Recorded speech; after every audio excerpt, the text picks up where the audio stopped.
दोस्तों आज के इस वीडियो में हम देखेंगे जापान के हाउसेस, घर कैसे होते हैं, हमारे जैसे हैं या कुछ अलग है, घर में कौन सा मटेरियल यूज किया है, यहाँ तक कि टॉयलेट कैसा है, किचन कैसा है, फ्लोर किस तरह से बनाया हुआ है। और जैसे कि आप लोगों को सबको पता है कि जापान में बहुत ज़्यादा अर्थक्वेक आते हैं, तो उससे बचने के लिए इन्होंने कौन सी सिस्टम का यूज़ किया है।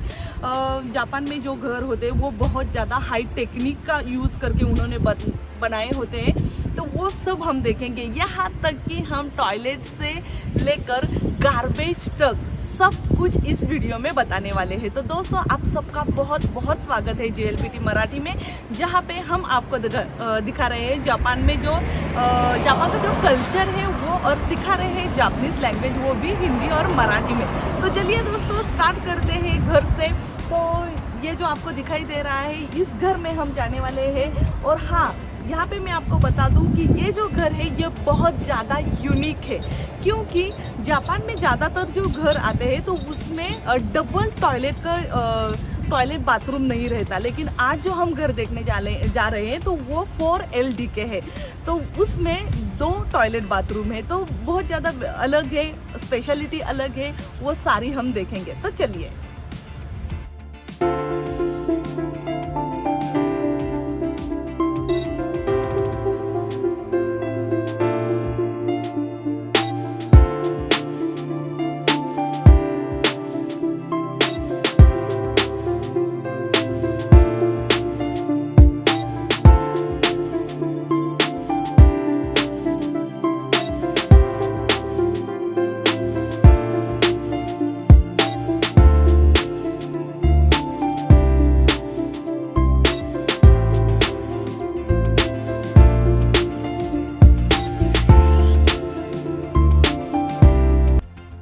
शुरू करने से पहले मैं आपको बता दूं कि इस वीडियो में मैं आपको बताने वाली हूँ जापानीज हाउसेस के बारे में, और ऐसी 3 इंटरेस्टिंग बातें जो हमारे लिए लर्निंग लेसन हो सकती है, बहुत कुछ सीखने को हमें मिल सकता है। तो वीडियो लास्ट तक जरूर देखिएगा। सबसे पहले हम जा रहे हैं पार्किंग देखने के लिए। तो जापान में पार्किंग की जो सुविधा है, यहाँ पे बहुत ज़्यादा लोग साइकिल का यूज़ करते हैं, तो साइकिल के लिए अलग से पार्किंग होता है, ठीक है।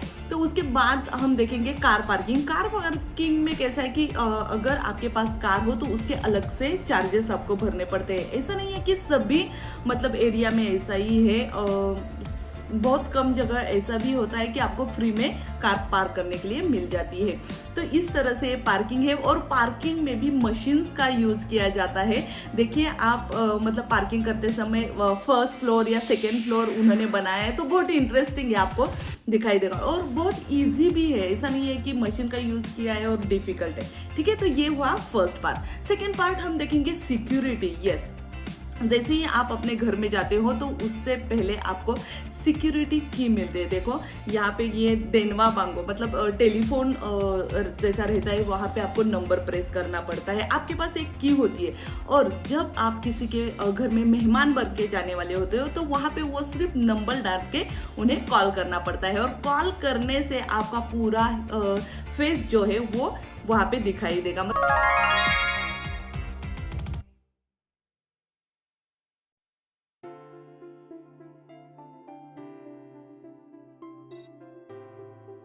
मैंने आपको बताया था, तो हम ये घर देखने जा रहे हैं, तो उस हिसाब से हमें ये बैग मिली है। बैग के अंदर कीज है, और अंदर जाने के लिए स्लीपर उन्होंने दिया है, ठीक है।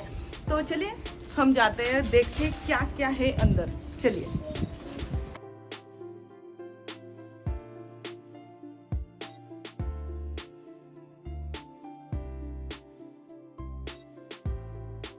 घर में तो ये है हमारा घर।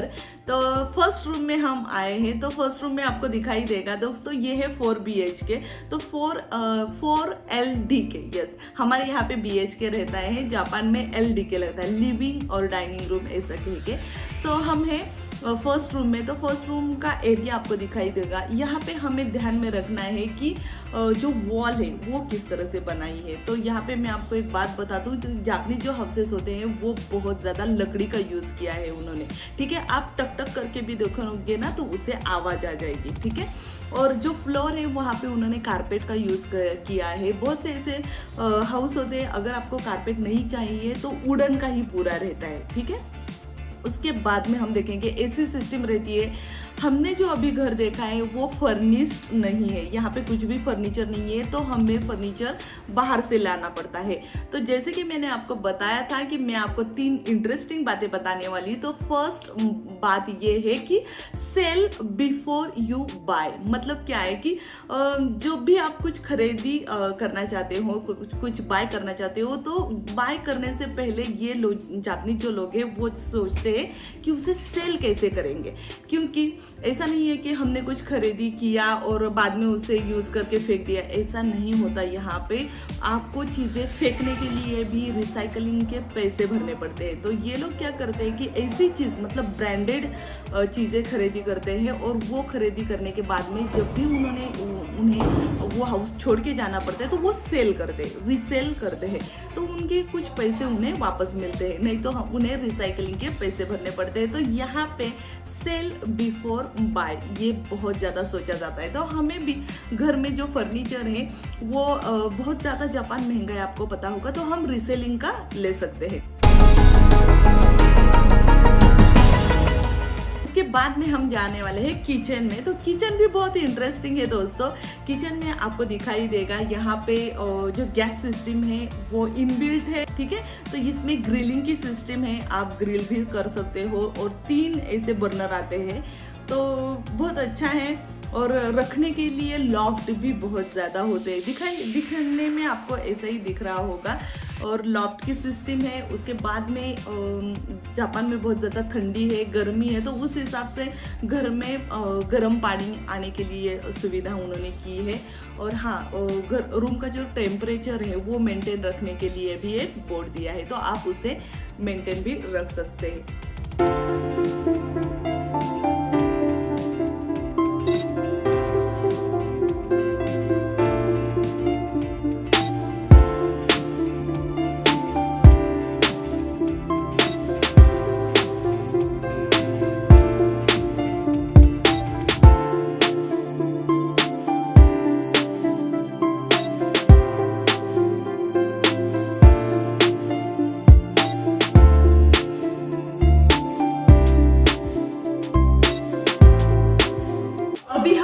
हॉल में, तो हॉल में ऐसी क्या अलग बातें वो हम देखेंगे। तो ये जो हाउस है, जैसे कि मैंने आपको बताया था, ये थोड़ा सा यूनिक है। यूनिक इसलिए है क्योंकि यहाँ का जो किचन है, किचन और हॉल में, जैसे हम रेस्टोरेंट में जाते हैं खाना बना के वो हमें देते हैं, तो उसी तरह से यहाँ पे ये किचन हमने देखा, और किचन के पास में ही ये विंडो है, तो यहाँ पे हम खाना लेके इस हॉल में बैठ सकते हैं। तो ये थोड़ा सा यूनिक है।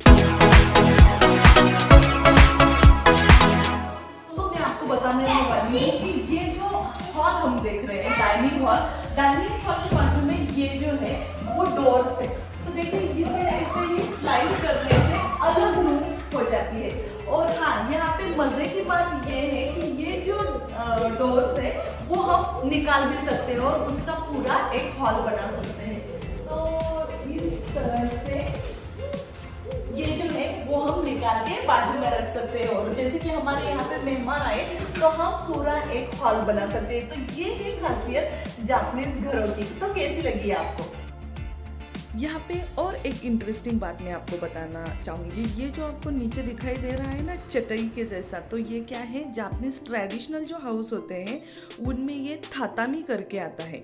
मतलब थातामी हमारा जो राइस हम बनाते हैं, तो राइस के स्टिक्स जो होते हैं उनसे वो बनाया जाता है। तो इसकी खासियत ये है दोस्तों कि ठंडी या गर्मी में ये बहुत ज़्यादा एडजस्ट हो जाता है। मतलब गर्मी के दिनों में ज़्यादा गर्मी नहीं लगती, ठंडी के दिनों में ज़्यादा ठंडी नहीं लगती। तो इस हिसाब से उसे घर में बनाए, और उसका अलग से एक स्मेल भी आता है। अगर आप उसे यूज्ड टू हो गए तो आपको वो बहुत अच्छा लगेगा। ये टेलीफोन, जैसे मैंने आपको सिक्योरिटी के बारे में बताया था, तो बाहर से फ़ोन करने के बाद यहाँ पे रिसीव होगा। अब हम जाएंगे बाथरूम देखने के लिए। तो बाथरूम में आप देख लीजिए, यहाँ पे वॉशिंग मशीन रखने के लिए जगह है, और यस, यहाँ की खासियत एक है दोस्तों कि जापानीज़ लोग रात में बाथ टब में बैठना पसंद करते हैं। तो आपको हर एक घर में 100% बाथ टब मिल जाएगा। चलिए बाथ टब देखते हैं। और हाँ, यहाँ पे आपको एक बात बता दूँ कि ये जो आपको दिखाई दे रहा है बोर्ड, तो इससे टेम्परेचर मेंटेन किया जाता है। और हाँ, टाइम भी रहता है आप कितनी देर तक पानी में बैठोगे, तो ये टेम्परेचर के लिए है। तो बहुत इजी है दोस्तों, बहुत सिस्टमेटिक उन्होंने बनाया है। जैसे कि मैंने आपको बताया था कि जापानीज जो हाउसेस है वो बहुत हाई टेक्निक का यूज़ करके बनाए होते हैं। ठीक है, तो चलिए आप देख लीजिए, अगर आपको कुछ क्वेश्चन हो तो हमें पूछ लीजिएगा। तो दोस्तों, अभी जो आप टॉयलेट देख रहे हो तो इसका गिनीज वर्ल्ड रिकॉर्ड है। ये जापान के हाई टेक टॉयलेट है। यहाँ पर आपको अलग अलग बटन्स दिखाई देंगे। तो यहाँ पे मैं आपको बता दूँ कि ये जो टॉयलेट है उसका जो वॉशलेट है, आपको सिर्फ उस पर बैठना है, आपका इम्पोर्टेंट काम करना है और कुछ बटन प्रेस करने के बाद में ये पूरा ऑटोमेटिक क्लीनिंग कर देगा। तो इंटरेस्टिंग है। और यहाँ पे मैं आपको बता दूँ कि जैसे ही यहाँ पे बहुत ज़्यादा सर्दी होती है, तो सर्दी के दिन में ये जो वॉशलेट का ऊपर का पार्ट है तो वो वार्म रहता है। ऐसी सिस्टम उन्होंने वहाँ पे बनाई है।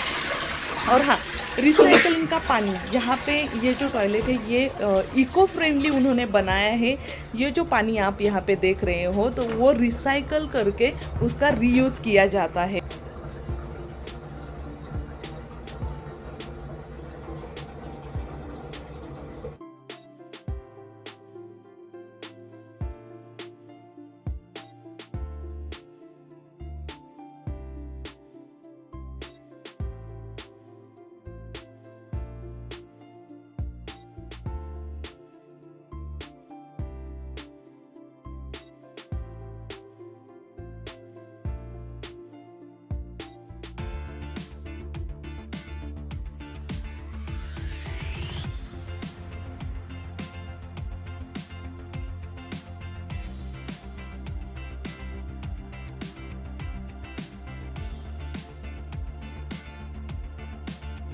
तो दोस्तों, ये टॉयलेट आप जो देख रहे हैं, तो यहाँ पे वॉशलेट, वो जो मैंने आपको वॉशलेट बताया था, तो वो वॉशलेट यूज़ नहीं किया।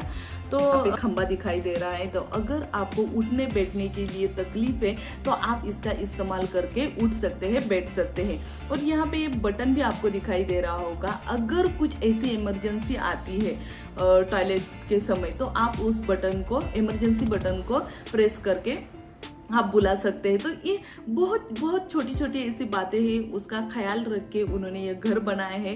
यहाँ पे मैं आपको थर्ड इंटरेस्टिंग बात बताने वाली हूँ, तीसरी इंटरेस्टिंग बात बताने वाली हूँ, वो है गार्बेज के बारे में। गार्बेज, जापान में आपको पता है गार्बेज के ऊपर बहुत आइलैंड बनाए हैं। समंदर में गार्बेज भर भर के उन्होंने आइलैंड बनाए हैं। मैं जहाँ पे रहती हूँ, मेरे 30 मिनट्स के अंदर एक माइशिमा आइलैंड है, वो गार्बेज के ऊपर ही बनाए हैं। और जैसे कि आपको पता है, ओसाका में खानसाई एयरपोर्ट जो है, अभी अगर आप नेट पर भी सर्च करोगे तो आपको दिखाई देगा, वो भी पूरा समंदर में है। तो इस तरह से उन्होंने गार्बेज का यूज करके वो बनाया है। तो गार्बेज में ऐसी क्या इंटरेस्टिंग बात है, ऐसा क्या उन्होंने किया है, वो हम देखेंगे। तो आपको दिखाई दे रहा होगा दोस्तों कि यहाँ पे उन्होंने गार्बेज के लिए भी सिस्टम यूज किए। जो प्लास्टिक है वो अलग दिन हमें फेंकना पड़ता है, सुतेरू कहते हैं उसे। और जैसे कि आपके पास अगर आयरन का कुछ हो तो वो भी अलग, कांच का कुछ हो वो भी अलग। और मोएरू मोए नहीं, जो बर्नेबल चीज़ें हैं वो अलग दिन भेजने पड़ते, अलग दिन फेंकनी पड़ते हैं। तो इस तरह से उन्होंने वो गार्बेज कलेक्ट करके उसका सही इस्तेमाल किया है, उसे रिसाइकलिंग करके उन्होंने खुद लैंड के लिए उसका यूज़ किया है। तो बहुत इंटरेस्टिंग है दोस्तों, जापान ने ऐसी बहुत ज़्यादा इंटरेस्टिंग चीज़ें हैं वो उन्होंने बनाई है। तो दोस्तों, कैसा लगा आपको वीडियो, ज़रूर बताइएगा। इस वीडियो में आपको सबसे ज़्यादा क्या इंटरेस्टिंग लगा जापान में? जैसे कि हमने टॉयलेट के बारे में बताए, फ्लोर्स के बारे में बताए, थातामी के बारे में बताए, और हाँ, गार्बेज के बारे में बताए, कार पार्किंग है, साइकिलिंग है, ये बहुत ज़्यादा चीज़ें ऐसी है कि उन्होंने बताई है। तो आपको ये वीडियो कैसा लगा ज़रूर बताइएगा। अगर आपको इन हाउसेस के बारे में और कुछ जानना है तो हमें कमेंट बॉक्स में ज़रूर कमेंट कीजिएगा, हम उसका आंसर ज़रूर देंगे। तो दोस्तों, जैसे कि मैंने आपको बताया था कि जापान में बहुत ज़्यादा अर्थक्वेक आते हैं, तो उससे बचने के लिए उन्होंने क्या सिस्टम का यूज़ किया है। तो हर घर में एक एस्केप के लिए, मतलब भाग जाने के लिए एक ऐसा उन्होंने रास्ता बनाया है। वो सभी के लिए लैडर का यूज़ करके आप वहाँ से जा सकते हो। और दूसरी बात, अगर ये वुडन के घर होते हैं, अगर कभी ऐसा होता है कि घर में फायर मतलब आग लगती है और आप फायर स्टेशन को फ़ोन करके उन्हें बोलते हैं, तो विदिन 2 मिनट्स में यहाँ पे फायर स्टेशन की पूरी मतलब फायर ट्रक आ जाते हैं। तो आपको ये डेमो देखने के लिए मिलेगा। एक बार मेरे बिल्डिंग में धुआं निकलने लगा था, तो तब ये सारी गाड़ियाँ वहाँ पे आई थी। तो चलिए देखते हैं किस तरह से ये लोग आए थे।